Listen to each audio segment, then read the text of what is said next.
중량을 올리지 않아서 근성장이 안 된다고 생각하는 사람들이 너무 많습니다. 또한 단백질이 부족해서 근육이 늘어나지 않는다고 생각하는 사람들도 많습니다. 더군다나 약쟁이들은 고중량을 강조하죠. 물론 틀린 말은 아닙니다. 그러나 고중량을 사용할수록 근육뿐만 아니라 관절과 신경계의 피로도가 함께 증가하게 된다는 것입니다. 특히 신경계의 피로도는 근육보다 더 많은 보상이 요구됩니다. 그런데 일반인들은 보상이 딱 정해져 있죠. 하루 식사는 2끼에 잠은 6시간, 한 달 중에 거의 20일 이상은 이렇게 살잖아요. 이런 보상으로는 초과 회복이 안 돼서 근성장이 어렵습니다. 특히 고중량 3대 운동 같은 거 많이 하면 초과 회복이 불가능합니다. 약쟁이들처럼 약도 없잖아요. 물론 약물을 해서는 안 됩니다. 그런데 보디빌딩이란 운동은 고중량을 들면서 보디빌딩 생활 방식을 요구한단 말입니다. 그러나 일반인들은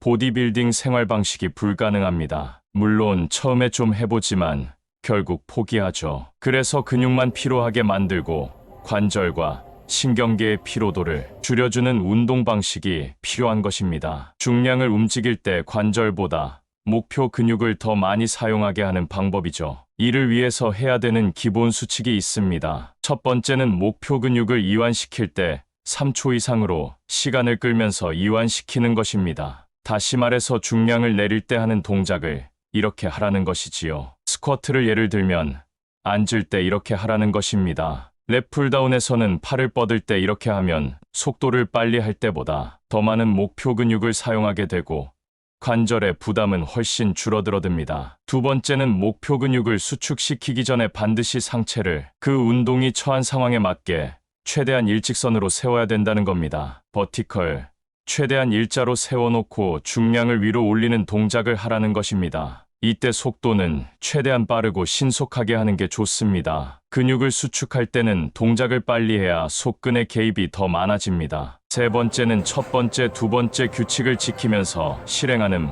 모든 상체 운동에서 팔꿈치를, 모든 하체 운동에서는 무릎 관절을 80%만 펴야 한다는 것입니다. 이렇게 하면 역시 근육은 많이 사용하고 관절은 적게 사용하게 됩니다. 이 세 가지가 바로 일반인이 중량 운동을 할 때 해야 되는 기본 3대 법칙입니다. 이 세 가지 규칙만 잘 지켜도 근성장 10kg까지는 무난히 도달할 수 있습니다. 그런데 매 세트 반복을 하면서 이 세 가지 규칙을 정확히 지키는 것이 결코 쉽지 않습니다. 그래서 보디빌딩은 개나 소나 배우지 않아도 아무나 할 수 있지만 VIPTS는 최소한 한 달 이상의 이 규칙을 숙달할 수 있는 시간이 필요하기 때문에 충분한 연습을 해야 제대로 할 수 있습니다. 이 세 가지가 숙달되면 여기에 다시 세 가지 법칙을 넣어야 됩니다. 그러면 내추럴 20kg의 근성장도 주 3, 4일 운동했을 때 20대라면 최소 5년이면 도달할 수 있습니다. 보디빌딩 운동 방식은 일반인들이 5kg까지는 성장을 할 수도 있지만 그 이상은 힘들어요.